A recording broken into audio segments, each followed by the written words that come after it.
கல் லாக்கிங் கல்லுங்க, பெரிய கிணறுங்க. இது சிமெண்ட்டு சிப்ஸில் அரைக்கிற கல்லுங்க. இது கம்பியும் போட்டும் கட்டலாம், கம்பி போடாமையும் கட்டலாம்.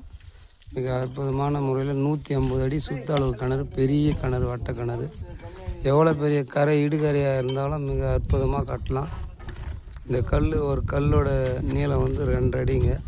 இந்த கிணறு விவசாய கிணறு, எங்கே இருந்தாலும் நாங்கள் கட்டி தருவோங்க. மிக அற்புதமாக காலத்துக்கும் கிணறு இடியாமல் கிடக்குங்க. இந்த கல் வந்து ஒவ்வொரு கல்லும் உயரம் வந்து 7 இன்ச்சுங்க, நீளம் வந்து 2 அடிங்க. மிக அற்புதமாக ஒரு மூட்டை சிமெண்ட்டுக்கு 8 கல் வருதுங்க. அந்த 8 கல்லில் கம்பி லாக் பண்ணி கம்பியும் போடலாம். 3 இன்ச்சு கல் லாக் ஆகுது, மின்னியும் போகுது, பின்னாலேயும் வராது கல்லுங்க. மிக சிறப்பான முறையில் கட்டித்தரேங்க. உங்களுக்கு விருப்பம் இருந்தால் விவசாயிங்க சொன்னீங்கன்னா கட்டித்தரேங்க.